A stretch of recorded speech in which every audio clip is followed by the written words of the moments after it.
सभी भाई बहनों को नमस्कार। मैं अशोक जरोठिया। आज एक ऐसे आदमी के मुद्दे पर चर्चा करते हैं जिसके ऊपर समाज बहुत ज्यादा विश्वास करता है, लेकिन वो व्यक्ति व्यक्ति के चोले में भेड़िया है और कुछ दिन पहले ही दिल्ली पुलिस ने उसको गिरफ्तार किया है।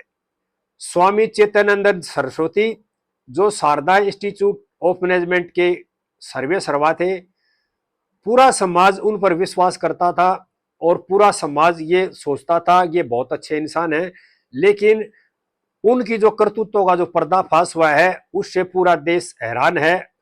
और जो चोला उन्होंने पैर रखा था उस चोले पर से एक तरह से समाज का विश्वास उठने लग गया है। ये जो इस तरह के लोग हैं ये समाज को मार्गदर्शन दिखाते हैं, लेकिन अपनी जो करतूतें हैं ना उनको छुपाते हैं। और जब समाज के सामने इनकी करतूतों का पर्दाफाश होता है तो और जो इनके साथी हैं और जो समाज के हित में बात करने वाले ठेकेदार है वे चुप्पी साध लेते हैं। जैसे ही दिल्ली पुलिस ने चैतन्य सरस्वती को गिरफ्तार किया, उसके बाद हिंदुस्तान के जितने सामाजिक संगठन है, खासकर मैं हिंदू भाइयों से कहूंगा, और जितने जो बड़े बड़े इंस्टीट्यूट हैं उनके मालिक हैं, उनके प्रबंधक हैं, सभी की आवाज चुप्पी साधे हुए है। कोई आदमी खुलकर नहीं बोल रहा इनके खिलाफ। क्यों? क्योंकि मैं यहां देशवासियों को बताना चाहता हूं इस तरह के कुकर्म ना बहुत ज्यादा लोग करते हैं और देश के अंदर इस तरह से कुकर्मियों की संख्या ज्यादा हो चुकी है, इसलिए एक दूसरे का बचाव करते हैं और खुलकर कोई नहीं बोलता। जब कोई फंस जाता है तो सभी चुप्पी साध लेते हैं। मैं यहां देशवासियों को बताना चाह रहा हूं, देश के जो मीडिया बंधु है ना उन्होंने भी छोटी छोटी न्यूज करके दिखाई। इसको गिरफ्तार हो गया वहां से पकड़ागा, यानी खुल के इसके बारे में मीडिया ने प्रचार नहीं किया। इतने जो कुकर्म किए हैं इस आदमी ने, तो इसके बारे में समाज को बताना चाहिए। मेरी यहां मीडिया बंधु से भी मांग है कि इस मुद्दे पर देश के अंदर एक डिबेट होनी चाहिए थी, मीडिया के अंदर एक डिबेट होनी चाहिए थी। छोटी छोटी बातों को लेकर के हमारी मीडिया देश की जनता को गुमराह करने के लिए रोजाना 3-3, 4-4 में डिबेट कराती है, लेकिन इस तरह के जो आदमी जो समाज को कलंकित करते हैं, हमारी बच्चियों के साथ गलत काम करते हैं, वो पकड़े जाते हैं। उसके बाद मीडिया की जो चुप्पी है वह देश के और समाज के लिए नुकसानदायक है। आने वाले समय में सभी देशवासियों से प्रार्थना है, इस तरह के जो लोग हैं जो इस तरह के कुकर्म करते हैं उनके खिलाफ समाज ने आवाज उठानी चाहिए और उन लोगों का विरोध करना चाहिए। ये जो पकड़े गए हैं स्वामी चैतन्यानंद सरस्वती पढ़े लिखे आदमी है, समझदार आदमी है, समाज के बहुत ज्यादा लोग इन पर विश्वास करते थे, लेकिन ये हर समय समाज को भी धोखा देते थे, कानून को भी धोखा देते थे। ये खुलासा हुआ है जब दिल्ली पुलिस ने जांच करी है।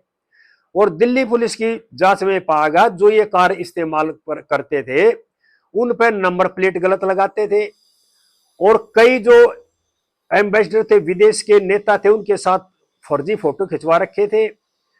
और ये भी जांच में आया है जो कि अखबार के माध्यम से पता चला है, और डीसीपी कंसर्न जो उस जिले के उन्होंने बताया है कि लड़कियों को चैट करते थे, वो चीज भी आई है इन्वेस्टिगेशन के दौरान। और जो 3 महिलाएं इनका साथ दे रही थी उनको बाउंड डाउन किया दिल्ली पुलिस ने। वो भी इस गुने की उतने ही जिम्मेदार है जितना जिम्मेदार स्वामी चैतन्यानंद सरस्वती है। जो इतने पढ़े, एक तो जो महिला है वो डीन है, उम्र भी उसकी काफी है, पढ़ी लिखी भी है, पूरा ज्ञान है, लेकिन वो भी इनके कुर्तों में शामिल थी, यानी उसको पता था इस चीज का।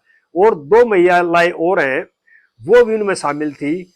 और ये भी अखबारों के माध्यम से पता चला है कि इनके फोन से ऐसी चैट भी पाई गई है कि दुबई का कोई शेख हिंदुस्तान आया हुआ था और ये जो स्वामी जी हैं वो अपनी कुलिक को चैट कर रहे हैं किसी लड़की का अरेंजमेंट किया जाए, दुबई के शेख को पार्टनर की जरूरत है।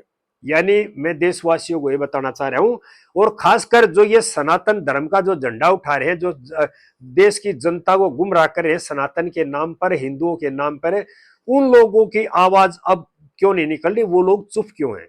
जब हमारे हिंदू धर्म के, सनातन धर्म के इस तरह के जो लोग हैं जिन पर हमारा पूरा समाज विश्वास करता है, और वो लोग पर्दे के पीछे ऐसे कुकर्त करते हैं तो हमारी आने वाली पीढ़ी को वो क्या शिक्षा देंगे। लेकिन दुख इस बात का है देशवासियों कि कोई भी सामाजिक संगठन इस पर खुलकर आवाज नहीं उठा रहा कि इस आदमी को तुरंत सजा देनी चाहिए, क्यों उसको लिपापोती कर रहे, दबा रहे हैं। इसका कारण क्या है, क्योंकि हमारा जो समाज है ना वो लोगों के सामने कुछ है और अंदर कुछ है, कई बार पकड़े जाए। इससे पहले कई और समाज के जो ठेकेदार थे जिन्होंने बाबा जी का चोला पहना हुआ था, जिन्होंने समाज सुधारक का चोला पहना हुआ था, जो बड़े बड़े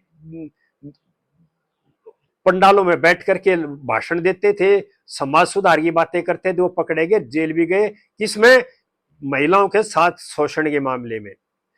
और इस तरह के जो लोग हैं, मैं तो यहाँ देशवासियों की बात और बताना चाह रहा हूं, अगर इसकी और गहराई से जांच हो ना, जिस तरह से इनकी जो चैट पाई गई है सरस्वती जी के मोबाइल से कि दुबई के जो शेख आए हैं उनको रात को एक पार्टनर की जरूरत है, एक लड़की का अरेंजमेंट किया जाए, तो हो सकता है इस तरह के जो लोग हैं ये लड़कियों का व्यापार भी करते हो, विदेशों में भेजते भी हो। अगर इसकी और खुल कर जांच की जाए तो ये चीज भी निकल कर आएगी। लेकिन दुख इस बात का है देशवासियों कि इतना बड़ा मुद्दा है और उस पर देश के जो हिंदूवादी संगठन है बिल्कुल चुप्पी साधे हुए हैं। मेरी यहां हिंदूवादी संगठनों से एक चेतावनी भी है और एक आग्रह भी है। अगर हमारे मार्गदर्शक में बैठे हुए लोग जिन पर समाज विश्वास करता है वो इतने कुकर्ती होंगे, इतनी करतूतें करेंगे बुरी बुरी, तो समाज का भला नहीं हो सकता। यही है कि इस तरह के लोग समाज का पतन करेंगे, क्योंकि हमारे आने वाली जो पीढ़ियां वो सीखती है अपने बड़ों से। अगर हमारे बड़े इस तरह के कुकर्त करते हैं तो आने वाली पीढ़ी को हम क्या ज्ञान देंगे, क्या बताएंगे।